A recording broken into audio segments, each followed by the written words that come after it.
La question du temps d'écran des enfants et des jeunes, aussi des adolescents, divise même les spécialistes. Et il y a un son de cloche intéressant hier de Pascal Bourgeois, qui est chargé de cours au département d'éducation et pédagogie de l'UQAM. On lui parle souvent, Madame Bourgeois. Elle a publié une lettre qui s'intitule « Bannir les écrans à l'école ». Cultiver l'attention et non la fascination. Il y a beaucoup de choses, beaucoup de matière à réflexion là-dedans. C'est une lettre parfaitement intéressante. Je parle avec Madame Bourgeois ce matin. Bonjour Pascal. Bonjour, Monsieur Arsenault. Est-ce que je me trompe ou à l'origine de cette lettre-là que vous avez écrite, il y a une espèce de perplexité face à la complaisance peut-être de certains universitaires ou certains chercheurs concernant les écrans?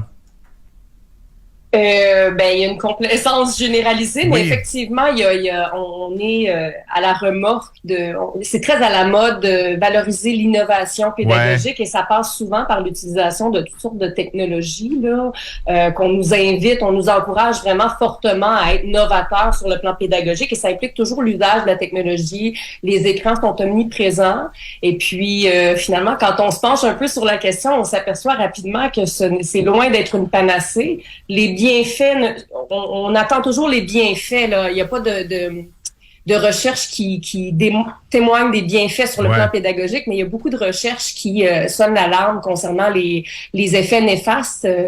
Puis ils sont nombreux. On aura peut-être l'occasion de... Elles disent quoi, justement, ces recherches-là? Si on essaie de faire une synthèse. Oui, il y en a beaucoup, en fait.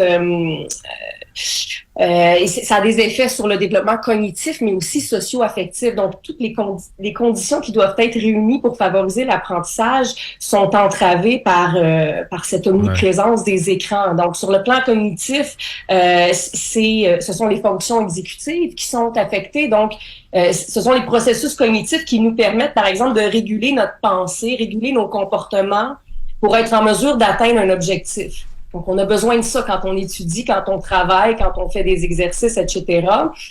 Ça a un impact sur notre capacité aussi à réguler nos émotions, nos comportements au niveau social. Donc, l'indiscipline, la crise de l'autorité peut en partie s'expliquer ou en tout cas, du moins, être exacerbée par l'omniprésence des écrans. On sait aussi que c'est moins efficace l'enseignement par l'intermédiaire des écrans. Par exemple, entendre se faire expliquer quelque chose par l'intermédiaire d'un écran versus quelqu'un qui nous l'explique directement dans le monde physique, la compréhension est meilleure lorsque c'est vraiment en présentiel, comme on aime le dire aujourd'hui.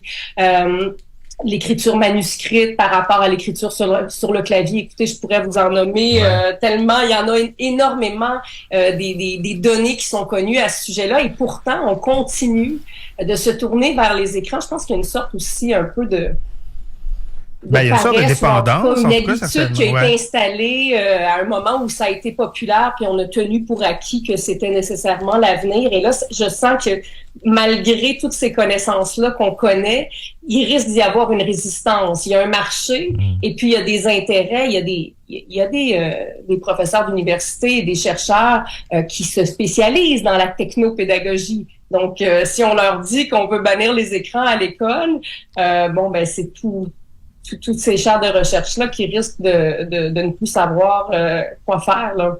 Moi, dans ma vie, puis dans mon milieu, je remarque qu'entre adultes, on a de plus en plus souvent cette conversation-là concernant notre capacité d'attention qui est altérée par notre utilisation intempestive des écrans, du téléphone qu'on sort quasiment machinalement à tout bout de champ, comme une drogue pour regarder nos réseaux sociaux, lire les nouvelles, tout ça. Et comme adulte, on est en train de rationaliser. Enfin, on se rend compte que notre capacité d'attention est moins grande. J'ose pas imaginer ce que cette orgie d'écran-là fait à la capacité de concentration des enfants. Ça doit être épouvantable. Ben c'est ça, voilà. Donc déjà, comme adultes, les générations qui se sont développées sans les écrans, on voit qu'on peut développer des dépendances aussi, qu'on peut être affecté, distrait facilement par ce flot ininterrompu de notifications, de textos, etc.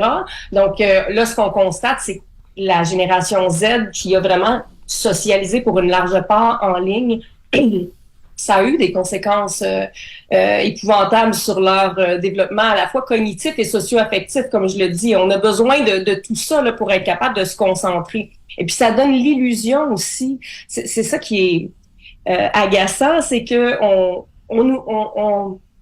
on constate en fait des lacunes au niveau de la concentration, au niveau de l'engagement de nos élèves, de leur intérêt, de leur capacité d'attention, mais on nous présente ça comme si c'était inéluctable. Mm-hmm. Nos élèves aujourd'hui, nos étudiants ne peuvent plus endurer un cours de 3 heures à l'université, un cours magistral ou leur capacité d'attention est réduite. Donc, qu'est-ce qu'on doit faire? On doit adapter notre enseignement pour répondre à ça plutôt que de chercher à changer nos façons de faire dès la petite enfance pour cultiver leur capacité d'attention. Et là, on se tourne vers la technologie. Donc, l'enseignant doit rivaliser avec les stimuli que procurent les écrans. Mais ce qu'on fait quand on fait ça, c'est qu'on exacerbe ces difficultés-là plutôt que de les résoudre. Donc, ça devient une roue infernale assez rapidement, là. Et puis, c'est ça. Les jeunes ont de la difficulté à concentrer leur attention. Et pour certains, les défenseurs de cette technologie-là en éducation, ils voient dans l'espèce de fascination que les jeunes ont pour les écrans une forme d'engagement et de motivation. On retrouve ça aussi. La recherche qui, par exemple, se porte à la défense des technologies en éducation, souvent se base sur la perception de la motivation des élèves. Mais il faut distinguer motivation et attention de la fascination que procurent les écrans. Les écrans attirent notre œil, mais ce n'est pas un engagement soutenu, là. C'est simplement une réaction passive à des stimuli. Notre œil est attiré par la nouveauté. Et puis, on est motivé, mais on est motivé à quoi? On est motivé à être diverti encore plus, là.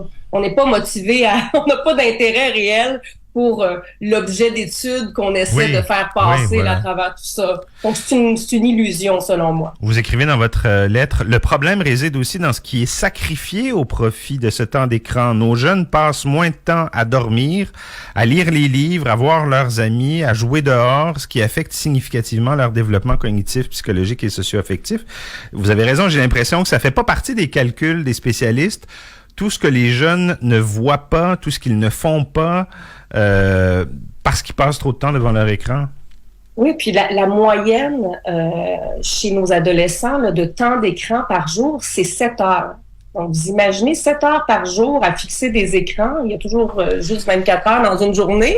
Donc, ils passent 7 heures par jour à fixer des écrans. Et ça, c'est excluant le temps d'écran en classe et pour faire leurs devoirs. Et là, ils font du multitâche et on s'imagine qu'ils sont donc bons comparés à nous à faire du multitâche. Mais ça aussi, c'est une illusion c'est un mythe qui a été déboulonné, là. Finalement, ils oscillent entre différentes tâches et la qualité de leur attention et leur productivité est moindre. Oui, vous écrivez, au-delà d'un certain seuil, les stimuli nuisent à la concentration de l'attention. Voilà, c'est ça. Donc, ils ne sont pas meilleurs à faire plusieurs choses en même temps. On ne peut pas faire plusieurs choses en même temps, surtout lorsque ça nécessite une attention soutenue. Donc, finalement, ce qui se passe, c'est qu'on fait beaucoup de choses en même temps, mais la qualité de l'attention est appauvrie. Donc, ce qu'on en retient, ce qu'on en tire est moindre. Et puis, c'est ça, effectivement, le sommeil est sacrifié, la qualité du sommeil, et Dieu sait que c'est important aussi pour être capable de se concentrer ensuite en classe. Les relations interpersonnelles en vrai, là, on a besoin de ça aussi pour apprendre justement, réguler nos émotions, régler des conflits. C'est de plus en plus difficile, même chez nos jeunes adultes. C'est un peu ce vers quoi je pointais aussi dans ma lettre ouverte au mois de mai. On m'a peut-être trouvé un peu dur envers mes étudiants, mais les étudiants à l'université font partie de cette génération-là et on le voit même à l'âge adulte. Ils sont anxieux de faire des travaux d'équipe. Il faut qu'ils se tournent vers l'adulte, vers l'enseignant, alors qu'ils sont eux-mêmes des adultes, pour résoudre des situations parce qu'ils ne sont plus habitués à négocier des choses qui vont de soi pour ceux qui ont joué dans la cour d'école au ballon chasseur et qui ont dû négocier les règlements. Est-ce que c'est hors-jeu? Ça semble banal, mais jouer en ligne, par exemple, mais tous les paramètres contrôlent la situation. Donc, nos jeunes, il y a deux choses qui se passent, en fait. C'est qu'ils ont socialisé sur les écrans et on les a surprotégés. Ils se sont moins développés dans le monde sensible, dans le monde réel. Donc, ça a eu des impacts vraiment significatifs. Les plus vieux comme moi qui font du journalisme depuis 25-30 ans se rendent compte que les nouvelles générations de journalistes, les petits jeunes qui sortent de l'université, n'utilisent plus jamais le téléphone pour solliciter des intervenants.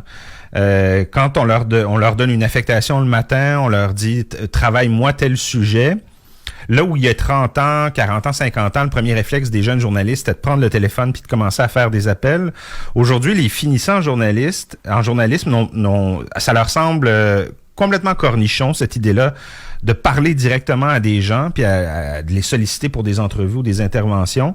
Ils ne fonctionnent que par texto ou courriel, ce qui est évidemment un problème compte tenu des délais vraiment très serrés avec lesquels on deal quand on fait du journalisme. Vous écrivez, vous parliez du temps, 7 heures passées en moyenne par les adolescents devant un écran. Vous dites, si on cumule le temps hebdomadaire qu'ils allouent à cette activité, les jeunes de 8 à 18 ans passent en moyenne l'équivalent de 5 mois et demi par année à fixer des écrans. C'est épouvantable. Oui, quand on commence à regarder les chiffres, c'est assez effrayant, là. La vie se passe dans le monde virtuel, là. Est-ce que vous êtes, j'imagine, pour le bannissement des téléphones dans les écoles, mais est-ce que ça suffit pour vous?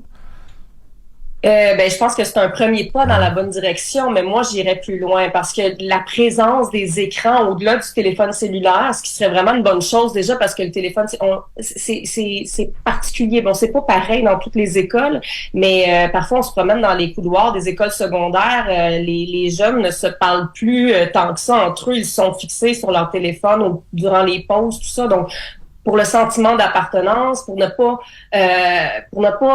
favoriser cette distraction-là de toujours avoir peur de manquer quelque chose qui se passe en ligne, ce serait déjà, et pour la gestion, là, parce que c'est, même si on demande aux élèves de mettre le cellulaire dans une pochette à l'entrée de la classe, là, il faut toujours jouer à la police pour vérifier. Bon, les bienfaits, de toute façon, d'utiliser ça, comme je le disais, ne sont pas démontrés, mais j'irais plus loin parce que les écrans sont partout. Les enseignants, maintenant, c'est pratiquement systématique qu'ils utilisent le PowerPoint dès la petite école pour enseigner.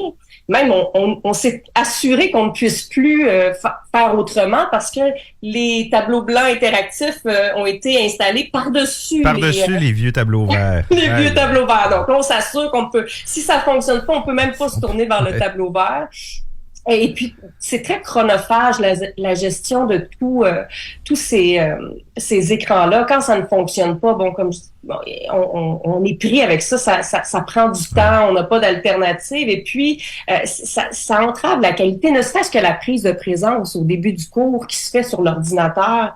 Ça a l'air de rien, mais ces 10 premières minutes-là sont importantes quand on accueille les étudiants, les élèves. Et puis là, on a un enseignant qui, il les salue, mais ensuite doit accorder son attention à l'ordinateur pour faire la prise de présence. L'enseignant lui-même reçoit souvent des messages de ses collègues sur Teams pendant qu'il enseigne, ça apparaît dans le tableau. Bon, il me semble que on devrait prendre un pas de recul au moins. Oui, écarter ces distractions-là. Et on sait de toute façon que le crayon papier, d'abord, ça fonctionne toujours, ça ne nous laisse jamais tomber.